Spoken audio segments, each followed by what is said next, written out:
ተመልካቾቻችን አሁን የደረሰን ዜና አለ። በመላው ጎጃም ከባለፈው ማክሰኞ ጀምሮ ከአብይ አህመድ ሰራዊት ጋር ከፍተኛ ፍልሚያ እየተደረገ ነው። ደጋዳሞት፣ ፍኖተ ሰላም፣ ጎንጂ ቆለላ፣ ይልማና ዴንሳ ባታ፣ አቸፈር፣ ባህር ዳር፣ ቡሬ ከሰላ፣ ዳንግላ፣ አዲስ ቅዳም፣ ሜጫ፣ ገረጨጭ፣ ደብረ ወርቅ በበርካታ አካባቢዎች ውጊያዎች እየተደረጉ ነው። ዛሬም ተጠናክረው ቀጥለዋል። የአብይ አህመድ አገዛዝ መስከረም አጋማሽን በቀነ ገደብ አስቀምጦ የፋኖን ኃይል ጠራርጎ ማጥፋትን ተልኮና ግብ አድርጎ የከፈተውን አዲስ ዙር ጥቃት ለመመከት ለተሽከርካሪዎች እንቅስቃሴ ገደብ በመጣል የተጀመረው የመልሶ ማጥቃት ዘመቻ በፋኖ በኩል ከፍተኛ ድሎችን እያስገኘ መሆኑን የአማራ ፋኖ በጎጃም ምክትል ሰብሳቢና የፖለቲካ መምሪያ ኃላፊ ፋኖ አስረስ ማረዳምጤ ለአንከር ሚዲያ ገልጿል።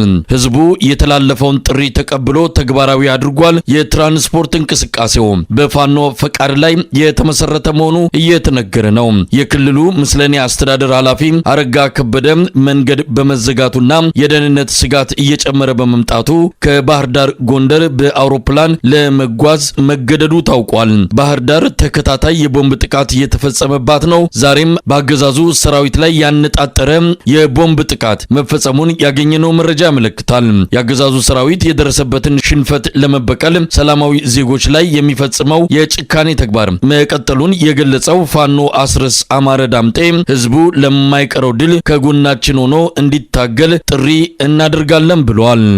አመሰግናለሁ መሳይ። እንግዲህ የአማራ ፋኖ በጎጃም እንዳመራር ልዩ ዘመቻ ማድረግ በማስፈለጉ ምክንያት በተለይም ኦፕሬሽኖች ትላልቅ ኦፕሬሽኖች በሚከናወኑበት ወቅት በጉዞ ላይ ያሉ ንጹሃን ወገኖቻችን ከፍተኛ ጉዳት እየደረሰባቸው ስለሆነ እነሱንም ከጉዳት ለመጠበቅ ሲባል እንዲሁም ጠላት የሲቪል ተሽከርካሪዎችን ተጠቅሞ ሎጂስቲክስ የሚያጓጉዙበት የመረጃ ኃይሉን የሚያማራበት ሁኔታ ስለሚያጋጥም ያንንም ገድብ ስለሚገባን ነው ተሽከርካሪ እቀባ የተደረገው። ትናንት ከትናንት ላይ የነበረውን ሁኔታ ለሚዲያዎች ከዚህ በፊት ግልጽ አድርገናል። በተሰጠው መመሪያ ትዕዛዝ መሰረት ያው መንገዶች ሙሉ በሙሉ ተዘግተው ነው በዛ ተግባሩን ክቶ አድርጓ ተወሰኑ በተለይ የውስጥ ለውስጥ መንገዶች እሱ በአግባቡ እንዲተገበር መመሪያ ተሰጥቶ ያ ተተግብሮ ነው ያለው። በተለይ በዛሬው ዕለት አሁን ይህንን ቃለ ምልልስ እያደረግን ባለንበት ወቅት ጀምሮ ዛሬ ሙሉ ቀን በበርካታ አካባቢዎች ውጊያዎች ተደርገዋል። እንደሚታወቀው የአማራ ፋኖ በጎጃም ደፈጣ ውጊያዎችን፣ የፊት ለፊት ወይም መደበኛ ጦርነቶችን እንዲሁም ደግሞ የለይቶ መምታት ቅጣት እርምጃዎችን በተደጋጋሚ ይወስዳል። በዛሬው ዕለት በባህር ዳር መናኸሪያ አካባቢ በፒካፕ ላይ ቢንቀሳቀስ በነበረ የጠላት ኃይል ላይ በቦምብ ጉዳት ማድረስ ተችሏል። እንዲሁም እዚሁ ከተማ ስራ አመራር አካባቢ በተለምዶ ስራ አመራር ተብሎ ይጠራ የነበረው አካባቢ በተለምዶ መስቀል አደባባይ የሚባለው አካባቢ ቀበሌ 4 መርከብ ዩኒየን አካባቢ እንዲሁም ቀበሌ 16 የሚባሉት አካባቢዎች ላይ በጠላት ላይ ጉዳት ማድረስ ተችሏል። ከዚህ ባሻገር በሁለተኛ ክፍለ ጦር ስር ባለው ዋሸራ እና ጎንጅ አካባቢ ከፍተኛ ውጊያ ተደርጎ ከ60 እስከ 70 የሚሆን የጠላት ኃይልን መደምሰስ ተችሏል። በሶስተኛ ክፍለ ጦር ስር ሰከላ ግሽ አባይ ከተማ ዙሪያ ከተለያየ ቦታ ወደ ግሽ አባይ ይንቀሳቀስ የነበረ የጠላት ኃይል ላይ የደፈጣ ጥቃት ተፈጽሟል።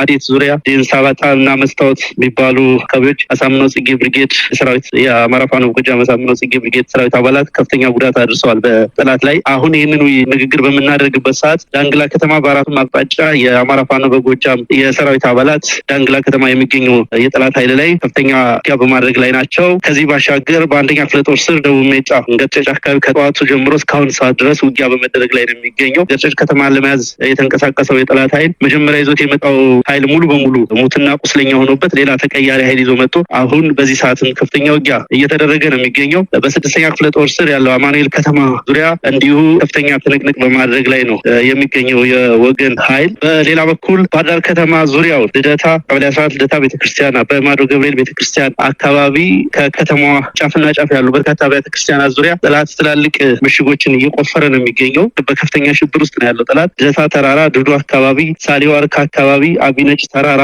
አካባቢ አንዳንድ ሻለቃ ኃይሎችን አስፍሮ ነው የሚገኘው። በዚህ ሁኔታ ላይ ነው አጠቃላይ የዛሬው ውሎ የሚመስለው። ስለዚህ ልዩ ዘመቻው በታቀደለት ግብና እንቅስቃሴ መሰረት በአግባቡ እየተመራ ይገኛል ማለት ነው። ምናልባት ፋኖ አስረስ ይሄ ዘመቻ አብይ አህመድ እስከ መስከረም 15 ድረስ ፋኖን አጠፋለሁ ብሎ በከፈተው ዘመቻ በመከላከል የወሰዳችሁት እርምጃ ነው ወይስ እናንተ በቅድና በራሳችሁ ጊዜ ወደ ማጥቃት ሄዳችሁ እያደረጋችሁት ያለው ዘመቻ ነው? እንደሚታወቀው የወገን ኃይል መሳሪያ የሚያገኘው ጠላት በሚያደርገው እንቅስቃሴ መሰረት ነው። የሚኖረን የመሳሪያ አቅም የሚወሰነው ጠላት ወደ ቀጠናችን በሚልከው መሳሪያ መጠን ነው። እንደተባለው እስከ መስከረም አጋማሽ ድረስ የፋኖን ኃይል አጸዳለሁ ብሎ ጠላት በራሱ መንገድ ያቀደው እንቅስቃሴ አለ። እኛ ደግሞ በራሳችን ከክረምቱ ጋር ተያይዞ በራሳችን እቅድ ዝግጅት ስናደርግባቸው የቆየነው ኦፕሬሽኖች አሉ። ሁለቱም በመገጣጠሙ ምክንያት ነው። በአንድ በኩል የጠላትን እንቅስቃሴ ማክሸፍ ነው፣ በሌላ በኩል ደግሞ ይህንን አጋጣሚ ተጠቅመን የወገንን የወታደራዊ ጉልበትና ኃይል ማጎልበትን ታሳቢ ያደረገ ነው እንቅስቃሴው እየተደረገ ያለው። በዚህ አጋጣሚ ከልዩ ዘመቻው ጋር ተያይዞ መንገድ ከመዘጋቱ ጋር በተገናኘ አንዳንድ ነጋዴዎች የከተማውን በተለይ ትላልቅ ከተሞች ላይ ያለው ማህበረሰብ ዋጋ በመጨመር ከፍተኛ ሽብር የሚመስል ነገር የማድረግ እንቅስቃሴ እንዳለ ተገንዝበናል። እንግዲህ በዚህ ትግል ውስጥ ከፍተኛ መስዋዕትነት ይከፈልበታል። በርካታ ሚሊዮን ህዝብ ችግር ውስጥ እንዳለ ይታወቃል። ያለነው ጦርነት ውስጥ ነው። በርካታ ጉዳቶች ይደርሳሉ በንጹሃን ላይም በሌላው ወገናችን ላይም። ስለዚህ በምንችለው መጠን ጉዳቶችን ለመቀነስ እንጂ እርስ በርስ አንደኛው አጋጣሚውን ተጠቅሞ የሚበለጽግበት ሌላኛው የሚጎዳበት ሁኔታ እንዳይኖር በዚህ አጋጣሚ ማሳሰብ ጭምር እፈልጋለሁ። ሌላው ምናልባት ፋኖ አስረስ እንደው አጠቃላይ በአገዛዙ ላይ እየደረሰ ያለውን ኪሳራ ከወታደራዊ አንጻር ስታዩት ምን ይመስላል? እንግዲህ በየጊዜው ሰራዊት አዳዲስ እየተመለመለ ይገባል። እስካሁን የምንሰማው ድል የለም። ምናልባት እነሱ የተወሰኑ ነገሮችን ሊገልጹ ይችላሉ። ግን ኪሳራው እንዴት ትገልጹታላችሁ? በአገዛዙ ላይ እየደረሰ ያለው እንግዲህ አገዛዙ ከፍተኛ በጀትን የሚያንቀሳቅስ ኃይል ነው። አገሩም እንደሚታወቀው 120 ሚሊዮን ህዝብ ያለበት ሀገር ነው። ከዚህ ሁሉ ህዝብ የሚሰበስበውን ግብር እንዲሁም ኢትዮጵያ ባላት ጂኦፖለቲካዊ አድቫንቴጅ ምክንያት ከተለያዩ ሀገሮች የምታገኘውን ድጋፍ ጭምር ሙሉ በሙሉ ሀገሪቱ ያላትን ፖቴንሻል ለዚህ ጦርነት በመዋል ላይ ነው የሚገኘው። ጨፍጫፊው ስርዓት እየተዋጋ ያለው ከህዝብ ጋር ነው። ስለዚህ ህዝብን በምንም አይነት መሳሪያ ቢታገዝ እንኳን ህዝብን ማሸነፍ አይቻልም። ከፍተኛ ኪሳራ እየደረሰበት ነው። በጣም በሚያሳዝን ሁኔታ መሳይ በእያንዳንዱ ቤት በመግባት ዘረፋ ጭምር ይፈጽማል ወራሪው ሰራዊት። ለአብነት መራዊ ከተማ ላይ በርካታ ነጋዴዎችን 60-50 የሚሆኑ አካባቢ ነጋዴዎችን በማገት ከፋኖ ጋር ግንኙነት ታደርጋላችሁ በሚል በማገት ገንዘብ ጭምር እየተቀበለ ይገኛል። በመከላከያ ሰራዊት ስም በክልሉ የሰፈረው ኃይል በከፍተኛ ደረጃ በተለይም አመራር የሚባለው ከሻለቃ አመራር ጀምሮ ያለው ወራሪ ሰራዊት አመራር ራሱን ለማበልጸግ ከፍተኛ ርብርብ እያደረገ ነው የሚገኘው። ልክ እንደ አንድ ህገወጥ ቡድን ግለሰቦችን፣ ነጋዴዎችን፣ የተሻለ ገንዘብ አቅም ያላቸውን ሰዎች በማገዝ ጭምር ራሱን በማበልጸግ ላይ ነው የሚገኘው። በእርግጥ ስርዓቱ ፈጽሞ ኃላፊነት የሚሰማው አይደለም። በአውደ ውጊያዎች ሲሸነፍ ሮጦ ወደ ንጹሃንን የሚገል ስርዓት ነው። ለውን አቅም አሟጦ ሙሉ በሙሉ መጠቀም ለዚህ ጦርነት ከመዋል ወደኋላ የማይመለስ መሆኑ ይታወቃል። የሚደርስበትን ኪሳራም የሀገሪቱን ካዝና በመሟጠጥ ጭምር ሊያካክስ እንደሚሞክር ይታወቃል። ስለዚህ ህዝቡ ድሉ የማይቀር መሆኑን አውቆ በአነሰ መስዋዕትነትና ባጠረ ጊዜ ውስጥ ወደሚፈለገው ግብ ለመድረስ ከጎናችን እንዲቆምና ርብርብ እንዲያደርግ ማሳሰብ ፈልጋለሁ። የመተማ ኮሪደር ፍልሚያ በፋኖች የበላይነት ቀጥሏል። ከአንድ ሳምንት በላይ በዘለቀውና የአብይ አህመድ ሰራዊት ከተለያዩ የጦር ክፍሎች አሰባስቦ የላከውን ብዛት ያለውን የሰራዊቱ ኃይል በፋኖች የመልሶ ማጥቃት እርምጃ ከፍተኛ ኪሳራ እንደደረሰበት ነው አንከር ሚዲያ ባገኘው መረጃ ላይ ተመለከተው። የአማራ ፋኖ ጎንደር እዝ የተለያዩ ክፍለ ጦሮች የተሳተፉበት የመተማው ኮሪደር ውጊያ በአገዛዙ ሰራዊት ሽንፈት እቅዱ ተቀልብሶ ወሳኝ ቁልፍ ቦታዎች በፋኖ ኃይሎች እንደተያዙ የቀጠሉ ሲሆን በመቶዎች የሚቆጠሩ የአብይ አህመድ ወታደሮች ወደ ሱዳን ሲሸሹ ተከትሎ በማሳደድ ብዙዎችን በምርኮ ማስቀረት መቻሉን የአርበኞች ክፍለ ጦር አዛዥ ሻለቃ ብርሃኑ ነጋ ለአንከር ሚዲያ ገልጿል። አንድ የከባድ መሳሪያ አስተኳሽ ኦፒ ከነ መሳሪያው መማረኩን ነው ሻለቃ ብርሃኑ የሚናገረው። ምርኮኛው ቃሉን ለአንከር ሚዲያ ሰጥቷል። ሻለቃ ብርሃኑ ስለ ሰሞኑ የመተማ ኮሪደር ውጊያ የሰጠን ማብራሪያ ቀጥሎ ይቀርባል።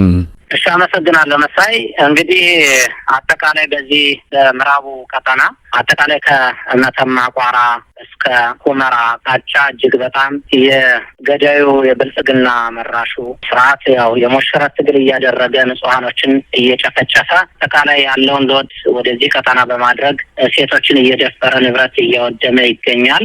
ነገር ግን እንግዲህ ዋግነሩ ፋኖ አጠቃላይ በሁሉም አቅጣጫ ወጥሮ መሀል እያገባ ሙሉ በሙሉ እየቀጠቀጠ እየማረከው ይገኛል። ጠላት እጅግ በጣም ከፍተኛ የሆነ ኪሳራ የደረሰበት ሁኔታ ነው ያለ። ምናልባት በሱ ቁጥጥር ለምሳሌ በእጁ ላይ የሚገኙ ኔትወርክ በመዝጋት አንዳንድ የቀን ድሎችን ለሚዲያ ማቅረብ ማንችልበት ሁኔታዎች አሉ።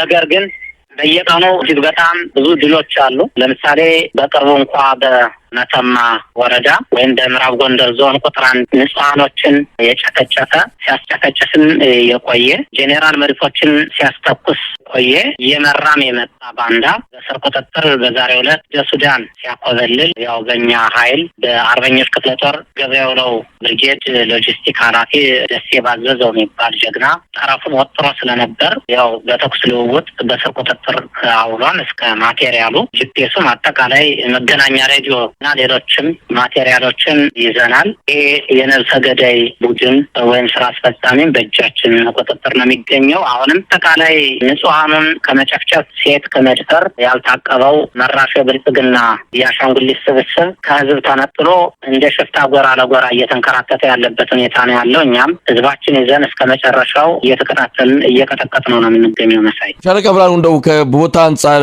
የኮሪደሩ የመተማ ኮሪደር ከድንበር ጋር ኢትዮጵያም የምትዋስንበትን አካባቢ ያንን ቀጠና እንግዲህ እናንተ በቁጥጥራችሁ ስራ አድርጋችሁ ያን የመልሶ ለማግኘት የሞት ሽረት ትግል ለማድረግ ነበረ አገዛዙ ሰራዊቱን ያሰማራው። እንደው እነዚህ አካባቢዎች አሁን በምን ሁኔታ ላይ ነው ያሉት? በእናንተ እጅ ናቸው? እስኪ ዘርዘር ያለ ነገር ብናገኝ። በጣም ጥሩ መሳይ፣ ጥሩ ጥያቄ ነው የጠየቀኝ። ምናልባት አሁን መራሹ ብልጽግና ቡድን ምናልባት አጠቃላይ ቦርደሩን በነጻነት እንደተቆጣጠረው ይሄ በአንድ በሬ ወለደ የሆነ ትርክ ዝም ብሎ የሐሰት ፕሮፓጋንዳ ቪዲዮዎችን ሊነዛ ይችላል። ይህ አይነት ህዝብን ለማደናገር ብዙ ፕሮፓጋንዳዎችን ሊጠቀም ይችላል። ነገር ግን እንደ አማራ ፋኖ የጎንደር እዝ አጠቃላይ ቀጠናዎችን እጅግ በጣም ሰፊ ቦታዎችን አስፋልት ኢንተርናሽናል አስፋልት ላይ ነው ያለን። የምንንቀሳቀስን ያው ከብልጽግና በማረክናቸው መኪናዎች በነጻነት የምንንቀሳቀስበት ሁኔታ ነው ያለው። ምናልባት ምዕራብ ጎንደር ዞን ላይ ተንጠልጥሎ ያው በሚዲያ መስኮት ብቅ ብሎ ያው ተለመደ ነው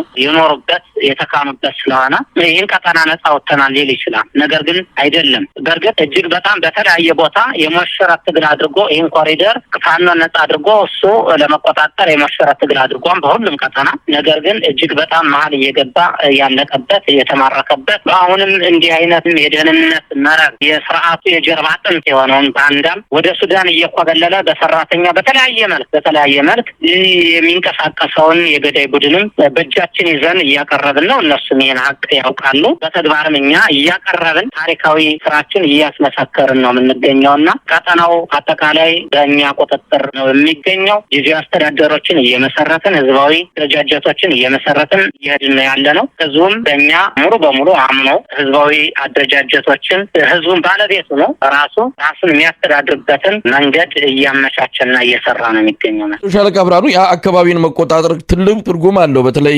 ኮሪደሩን መያዝ ከሱዳን ጋር የሚያገናኘው የድንበር አካባቢ ነው። አገዛዙ ሌሎች አካባቢዎችን ከማጣት ይልቅ ይህንን ኮሪደር ማጣቱ የበለጠ ፖለቲካዊም ኢኮኖሚያዊም ሌሎች ትርጉሞች ያሉት ነው ከወታደራዊ ከዛም አንጻር ቢታይ ኪሳራው ከፍተኛ ነው። እንደው ጠቀሜታውን መግለጽ ከተቻለ ያንን አካባቢ ኮሪደሩን መያዝ አገዛዙ ላይ የሚፈጥረውን ኪሳራ ለእናንተም የሚሰጠውን ትልቅ ወታደራዊና ፖለቲካዊ ጥቅም እንደው መግለጽ ከተቻለ። ጥሩ እንግዲህ ምናልባት መራሹ የብልጽግና መዋቅር የአሻንጉሊት ስብስብ ነው የምንለው እኛ እንደፋን ነው። በተለያየ መንገድ የኢትዮጵያን ሉዓላዊ ያስደፈረ ድንበራችን በተለያየ መንገድ ለውጭ መንግስታት ያቀራመተ ገንጣይና አስገንጣይ ስብስብ ነው።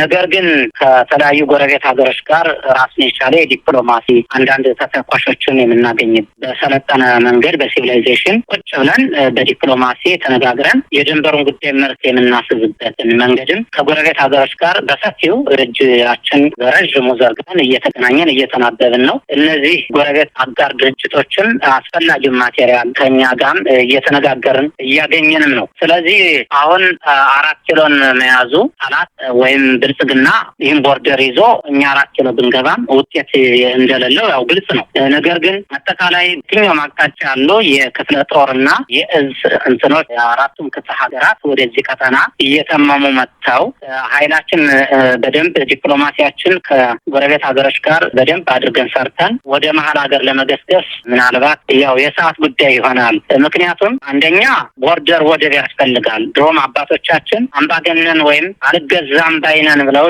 ጀግኖች ፋኖችም ይህን ነው ሲያደርጉ የነበር። ቦርደር መያዝ ያስፈልጋል፣ ኮሪደር መያዝ ያስፈልጋል። ስለዚህ ይሄ በውሸት ተወልዶ በውሸት ያደገ በውሸት የተጸነሰ የአሻንጉሊት ስብስብ ሰይጣኒዝም አስተሳሰብ የያዘው ድሮም ብልጽግና ወያኔ ነበር፣ አሁንም ወያኔን ይተቻን። ግን እሱ ራሱ ደሙም ሁሉም ያው ወያኔ የሆነ እንዲያውም የለየለት አጭበርባሪ ዘይፋ ጄኖሳይድ በህዝብ ላይ ያወጀ ይሄ በእርግጥ ከፋኖ ፖለቲካ አሰላለፍ የተሳነው ጉዳይ አለ ማለት ተስኖታል። የፋኖን የፖለቲካ አሰላለፍ ለመንጠቅ አይችልም፣ ኳልኩሌትም አይሰራም፣ አቅሙም ስላልሆነ እዛ ላይ ኮል እየተኳለ ቻፕስቲክ እንትን እያደረገ እዛ እየተቀባባ ችግኝ እዛ ፍላወር እዛ ፎቶ መነሳትና ከጎረቤት ሀያላን ሀገሮች ጋር የዲፕሎማሲ ስራ መስራት ይለያያል። ፋኖ ደግሞ በተለያየ መንገድ ፖለቲከኛ ነው አይደለም፣ በጣም ፖለቲከኞች ነን። የምንታገለውም የአማራ ህዝብ እንደ ማንኛውም የኢትዮጵያ ብሔር ብሔረሰብ ውክልና እንዲኖረው እኛ እንፈልጋለን። በአድ የሚባል ሞግዚት የአማራን ህዝብ የማይወክል በሪሞርት የሚንቀሳቀስ የግዑዝ ስብስብ የአማራን ህዝብ አይወክልም ብለን ነው የምንታገለውና ከኛ ጋር አብሮ ብልጽግና የሚሄድበት ቅርጽም የለም። ስለዚህ እኛ እነሱ ያፈረሷትን እና አዳነች አቤቤ እነ ኮሎኔል አብይ አህመድ ያፈረሷትን ኢትዮጵያ አባቶቻችን እና አፄ ምኒልክ የገነቧትን 4 ኪሎ አዲስ አበባ ኢትዮጵያ የምትባለውን ሀገር እንደ ሀገር ለማስቀጠል በተለያየ መንገድ ስራ እየሰራን ነው የምንገኘው። መሳይ ሻለቃ ብርሃኑ እንደው የተገኙ ድሎችን በተመለከተ በተለይ ሰራዊትን በመደምሰስም ሆነ በመማረክ መሳሪያዎችን እንደዚሁ በቁጥጥር ስር ከማድረግ አንጻር የተገኙ ድሎች አሉ። በጣም እጅግ በጣም አሁን በየትኛው አቅጣጫ በአርማጭሆም በመተማ ወረዳም አጠቃላይ በቋራ ከተማ አይደለም በፋኖ አደረጃጀት ስር ውስጥ ገብቶ ጦር ሜዳ ላይ የተሰለፈ ቀርቶ ነውና አጠቃላይ ማህበረሰቡ አውደ ውጊያ ከተደረገበት ቀጠና እየተንቀሳቀሰ እጅግ በጣም በርካታ መሳሪያዎችን እየታጠቀ ነው የሚገኘው። የሲቪሉ ማህበረሰብ ይህን አድርጎ ወደ ፋኖ እየተቀላቀለ ነው የሚገኘው እና እጅግ በጣም ከባድ የጠላት ንብረት እየተማረከበት ሁኔታ ነው የሚገኘው። አይደለም ይሄ ቀርቶ እንግዲህ ብልጽግና በተለያየ መንገድ ከባድ ኃላፊነት ያላቸውን ጥበብ አላቸው ብሎ አሰልጥኖ በኢንተለጀንስ መልክ የሚልካቸው ከኢትዮጵያ ወደ ሱዳንም እየገቡ የተለያዩ የኢንተለጀንስ የመረጃነት ስራ እንዲሰሩ የተለያዩ ጂፒኤሶችን መገናኛ ሬዲዮ የያዙትንም በተለያየ መንገድ ፋኖ በራሱ ቦታዎችንም ነጻ ቀጠና አድርጎ ስለተቆጣጠረ ብዙ ቀጠናዎችንም ስለያዘ እንግዲህ መሀል እያስገባን በእጃችን በስር ቁጥጥር ነው የምናገኘውና አሁንም እጅግ በጣም ታሪካዊ ጠላት የሆነ የስርዓቱ አገልጋይ የሆነ አንድ ምርኮኛም አለ። ይህም እስከነ ሙሉ ማቴሪያሉ በዛሬው ዕለት ይዘነዋል። መገናኛ ሬዲዮም ጂፒኤስም ሁሉንም በእጃችን አድርገናል። እሱንም ላገናኘን እችላለሁ እና ይህን ይመስላል ያለው የዚህ ቀጠና እንቅስቃሴ። ምናልባት ሻለቃ ብርሃኑ ይሄ የተባለውን ምርኮኛ ማነጋገር ከተቻለ አንዳንድ ጥያቄዎች ብናቀርብለት ደስ ይለናል። እሺ።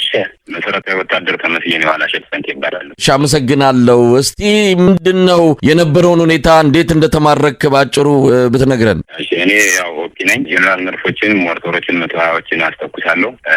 የአማራን ህዝብ ስመታ አብሬ የቆየሁ ነኝ። ያን አድርጌ ከነማ ሙሉ ማቴሪያሌ ወደ ሱዳን ልወጣ ስል በፋኖ እጅ በቁጥጥር ስር ውያለሁ ማለት ነው። የአማራ ብሔር ተወላጅ እንደሆንክ ነው የነገሩኝ ቀደም ሲል። እንደዚህ አይነት ነገር ላይ ለምን ተሰማራ? የገዛ ወገንን በዚህ ደረጃ እንዲጨፈጨፍ እንዲመታ ለማድረግ እንደው ምን ሁኔታ ውስጥ ገብተህ ነው በዛ ደረጃ ስትንቀሳቀስ የነበረው? ያው እንደዚህ ያደረኩበት ምክንያት ከጄኔራሎች ይመጣልኝ መልእክት መምሪያ እስከሆነ ድረስ መምሪያ ተቀብዬ ይህን ስራ ሰርቻለሁ። አሁን ይጸጽታል? ጸጽቶኛል። ጥሩ ስራ ስላልሰራው በጣም ነው የጸጸተኝ። በምርኮ ባትያዝ ኖሮ በስራው ትቀጥል ነበረ ማለት ነው። አሁን በራስ ጊዜ እጅ አልሰጠም፣ ተማርከ ነው። ተማርኬ ነው። ስለዚህ መጸጸትን እሺ፣ ያው ባልያዝ ኑሮ በስራው አገለግል ነበረ። ስለዚህ ምን ትርጉም አለው? አንተ መጸጸትን ሊያሳይ የሚችለው በራስ ጊዜ መተህ እጅ ብትሰጥ ኖሮ ስራውን አልፈለግከውም፣ የወገን ስቃይ ተሰምቶ ነው እጅ የሰጠው ይባላል። አሁን ግን ተማርከ ነው። መማረክ ደግሞ በፍላጎት አይደለም፣ ያው የኃይል በላይነት ስለተወሰደብህ ነው። ልክ ነው። ጀነራል ወርቅነህ ጉደታ ይባላል። 503 ኮር አዛዥ ነው። ከነሱ የሚመጡትን መመሪያ በሙሉ መመሪያ እስከሆነ ድረስ ጀነራል መርፎችን፣ ሞርተሮችን 120 ሞርተር ምናምን አስተኩሳለሁ ነኝ። እስከነ ሙሉ ንብረቴ እስከነ መሳሪያዬ በእነሱ እጅ ቁጥጥር ስር ውያለሁ ማለት ነው። አዛዦቼ እነ ጀነራል ወርቅነህ ጉደታ ናቸው? ሌሎች አሉ? እስቲ በቀጥታ ማን ነው የሚያገኝህ? ማን ነው እንዲህ አድርግ እያለ የሚያዝህ? እንደዛ የሚለኝ 100 አለቃ ወርቁ ይባላልኝ። ከነሱ መልእክት ይቀበላል። መልእክት ከተቀበለ በኋላ ወደ እኔ ወደ ታች ይወርዳልኝ። ከታች ተቀብዬ ደግሞ እኔ የሰጡኝን መመሪያ አስፈጽማለሁ ማለት ነው። ስለዚህ ፋኖች የሚገኙበትን ቦታ በመለየት እንዲተኩሱ መልእክት መረጃ ትሰጣለህ ማለት ነው። ተኩሱ ከተተኮሰ በኋላ ኢላማ ላይ እንዲያርፍ ወደ ውስጥ እየገባው እርምቶችን ይሰጣሉ። ታረማል ማለት ነው። ወዴት ልትሄድ ነበረ? እንግዲህ ወደ ሱዳን ልትሸሽ ነበረ? ወደ ወደ ሱዳን ቆርጬ ለእርስ ነው የተያዙ። እስቲ ጦርነቱ እንዴት ነበረ? እንግዲህ ወደ ሱዳን ቆርጠ የምትሄደው ያው በፋኖች የበላይነት አካባቢው ቁጥጥር ውስጥ በመግባቱ ነው። ጦርነቱ እንዴት ነበረ? በእናንተ በመንግስት ወታደሮች ላይ የደረሰውን ኪሳራስ እንዴት መግለጽ ትችላለህ? ኪሳራ በጣም ያው ደርሶብናል። በጣም ትልቅ ጥቃት የደረሰብን በፈታ ነበሩ። ብዙ ጓዶች ተሰውተዋል እና ትልቅ ኪሳራ ነው የከሰረብን። ትልቅ ኪሳራ ደርሶብናል። ብዛት ጓዶች ተጎድተዋል። የቆሰሉትን በቃ ቀርተዋል። የሸሸውም የተበተነውም ተበትኖ እኔም ጉዞ ላይ ያለውን የተያዝኩት ማለት ነው። ስለተበተን በቃ ከአቅም በላይ ሲሆንብን የሞቶ የቆሰለው ቆስ እኔ የራሴን ምርጫ ወስጄ ቆርጬ ለእርስ ወደ ሱዳን ያው በእነሱ እጅ ቁጥጥር ስር እስከነ በቃ ሙሉ ማቴሪያል ጂፒኤስ፣ ኮምፓስ፣ ኳልኩሌተሮች መሳሪያ እንዳያስኩኝ እያለሁ ማለት ነው። እንደው አሁን ምን ታስባለህ? ምን መልእክትስ ይኖርሃል? አንተን መሰል አሉ በሰራዊት ውስጥ አሁንም ንጹሃንን የሚያስጨፈጭፉ ወገንን የሚያስመቱ አሉና ለነሱ መልእክት አለ? ለነሱ መልእክት ማስተላልፈው በቃ ስርዓቱ እንደማይጠቅማቸው ያውቃሉ። ሁሉም ስርዓቱ እንደማይጠቅማቸው ያውቃሉ። ግን መውጫ መንገድ የሌላቸው ሆኖ ስለሆነ በቃ ራሳቸውን እንደዚህ አይነት ነገር ተቆጥበው ወደ የሚያዋጣቸው መንገድ ጓዙ መልእክቴን አስተላልፍላቸዋለሁ። ምንም የሚጠቅማቸው ነገር የለም። ስርዓቱ አይረባም። እንደዚህ ውጭ እንደሚወራው አይደለም። በቃ በጣም ፍርሃት የለም እና እንደዛ ነው። እስቲ ቁመናውን ንገረን። በምን ሁኔታ ነው ያለው ሰራዊት ውስጥ? አሁን ይሄን ጦርነት አምኖበት ነው የገባው? ከፋኖ ጋር የሚደረገውን የአማራ ህዝብ ላይ አብይ አህመድ ጦርነት ከፍቶ በዚህ ደረጃ ንጹሃኑ የሚያልቁበትን ጦርነት ሰራዊቱ ምን ይላል? እንደው ከነሱ ጋር በነበረ ቆይታ የሰራዊቱ ቁመና ምን ይመስላል? በዚህ አንጻር የሰራዊቱ ቁመና ያው የደከመ ነው። ንጹሃን ህዝብ ላይ ከጀነራል መርስ ድሮን ማስወርወር እኮ በጣም ትልቅ ወንጀል ነው። ሰብአዊ መብት ተሟጋች ይህን ጉዳይ ጠነቅ ብሎ ገብቶ ካላየ ንጹሃን ዜጋ ላይ ሞርተር፣ ዲሽቃ፣ ድሮን እየተወረወረ ይህም ያው ህጻናት አሉ፣ ሽማግሌዎች አሉ። እነዚህ ሁላ ተጎጂ ናቸው እና እንደዛ ነው። ስለዚህ ሰራዊቱ በዚህ ጉዳይ ላይ አቋሙ በጣም ግልጽ ነው ማለት በግዳጅ ነው በኃይል ነው እንዲዋጋ እየተደረገ ያለው እና ግዳጅ ነው እንጂ ግዳጅ ውጭ ምን አለ? አሁንም በግዳጅ እያስገቡ ነው። ጦሩን በግዳጅ ነው የሚያስገቡት። እንደማይጠቅማቸው እያወቁም ቢሆን ያው በአማራጭ ሲዴ ድረስ በትግሉ አሉ። በጣም ነው የማመሰግነው። እንግዲህ ሻለቃ ብርሃኑ የምርኮኛውን ቃል ሰምተናል። እንደው በመጨረሻ የሚሉት ነገር አለ ሻለቃ ብርሃኑ? እንግዲህ ምንድነው አጠቃላይ የአማራ ህዝብ ጉዳዩን እንዲያውቀው ብሎም የኢትዮጵያ ህዝብ ጉዳዩን እንዲያውቀው። ምክንያቱም እንግዲህ እነ ኮሎኔል አብይ የሚመሩት ሰራዊት እነ ብርሃኑ ጁላ የሚመሩት ሰራዊት በዚህ ልክ ነው እንግዲህ ትልቅ ኃላፊነት ተሰጥቶት አገር ወይም ጠላት ነው ብለው የፈረጁት እነሱ የሚፋለሙት ኃይል ግን ልክ ጠላት እንዳልሆነ እየመሰከሩ ነው። ግን እነሱ ታሪካዊ ጠላት ሆነው ለአማራና ለኢትዮጵያ ህዝብ በተለይ ለአማራ ህዝብ ታሪካዊ ጠላት ሆነው እየሰሩ እንዳሉ ሰራዊትም ይሄን አውቆ ግን በግዳጅ ላይ ተጠርንፎ እንደሆነ ነው የተናገሩትና ምናልባት አንዳንድ የመከላከያ ሰራዊት አባል ያላቸው ልጅም ሆነ ወንድም በተለያየ መንገድ ሴት ታጋዮችም ሊኖሩ ይችላሉ። ይህንን ጉዳይ ሁሉም የኢትዮጵያ ብሔር ብሔረሰብ ማሰብ መቻል አለበት። ከዛ ውጭ የአማራ ፋኖ የሚታገለው ትግል ግን የነጻነት ለድሃ እንባ ጠራጊ እንደሆነ መታወቅ መቻል አለበት። በተለያየ መንገድ አሁንም የፋኖ አደረጃጀት ጠንከር ማለት አለበት። በየትኛውም አቅጣጫ እያንዳንዱ ብርጌድ፣ እያንዳንዱ የሻለቃ በአንድ እንቅስቃሴ መንቀሳቀስ የለበትም። ደፈጣዎችን፣ ኮሪዶሮችን መዝጋት መቻል አለበት። መዝጋት ማለት መዘናጋት የለበትም። ለምን እንዲህ አይነት የኢትዮጵያ ታሪካዊ ጠላት የአማራ ታሪካዊ ጠላት በእጃችን መዳፍ ስለሚገባ ማለት ነው። ነገም ይህን እንቀጥልበታለን። ስለዚህ አሁንም ዛሬም ነገም ሁሉም የአማራ ህዝብ የዚህ ትግል ባለቤት ካልሆነ ከመሞት ከመሳደድ ከመሰናቀል ታሪካዊ ባሪያ ሆኖ መጫወቻ መሆኑን አውቆ የትግሉ ባለቤት መሆን መቻል አለበት። ወደ ትግሉ ወደፊት መምጣት መቻል አለበት እና ይህን ነው ማስተላለፍ የምፈልገው። መሳይ ውጊያው ቀጥሏል። በአሁኑ ሰዓት እንግዲህ 6ኛ ቀናችሁ ይመስለኛል። አሁንም ውጊያዎች አሉ? አዎ፣ በሁሉም አቅጣጫ አለ። እንግዲህ ምንድነው በተለያየ መንገድ ይሄ መራሹ ብልጽግና ቡድን በተለያየ መንገድ ንጹሃኖችን እየጨፈጨፈ ነው። ሴቶችን ይደፍራል በተለያየ መንገድ። አሁንም መከላከያ ሰራዊት ምዝገባ እያለ ያው እያቀራራ ነው። ያው እንግዲህ የጫቅላ ፖለቲከኞች ሀሳብ ነው። ያው በሰከረ ፖለቲካ ውስጥ ያለ ስብስብ ስለሆነ ብዙም አይገርመንም። ጫቅላ ፖለቲከኞች ናቸው፣ ወደውም አይደለም፣ አይገርመንም። ግን አጠቃላይ አሁን የአማራ ህዝብ ንብረት እየተዘረፈ እየወደመ ነው ያለ። በተለይ ምዕራብ ጎንደር ዞን ላይ ገንደ ውሃ ከተማ እጅግ በጣም በሚገርም ሁኔታ የሴት አዳሪ ቤት ሳይቀር ንብረት እየተዘረፈ ነው። የፋኖ ደጋፊ ነው የተባለ ግለሰቦች ቤትም የንጹሃን የሲቪል በቃ ንብረታቸው እየተዘረፈ እየወደመ ነው። ይሄ ደግሞ ያው ተስፋ ቆራጭነትን ስንብትን ነው የሚያሳየው። ይሄንም ያው በዘመነ ወያኔም ያየነው ጉዳይ ነው። ነገር ግን ማህበረሰቡ አንገቱን ማቀርቀር የለበትም። የትግሉ ባለቤት መሆን መቻል አለበት። በየትኛውም አቅጣጫ ሰማይ ዝቅ መሬት ከፍ ቢል ብልጽግና መቼም ቢሆን መቼም ራሱን ስቶ ጭንቅላቱን የተቆረጠ ድርጅት ስለሆነ መንግስቱ ነው ይኖራል ተብሎ አይታሰብም በተአምር። ይህን ተስፋ መቁረጥ አለበት ሁሉም በየትኛውም አቅጣጫ ያለ አይደለም የአማራ ህዝብ፣ የኢትዮጵያ ብሔር ብሔረሰብ ይህን በደንብ በውል ሊረዳው ይገባል። ከዛ ውጭ ይሄ የጫቅላ ስብስብ የጫቅላ ፖለቲከኛ አሻንጉሊት የዝንጀሮ መንጋ የበተናትን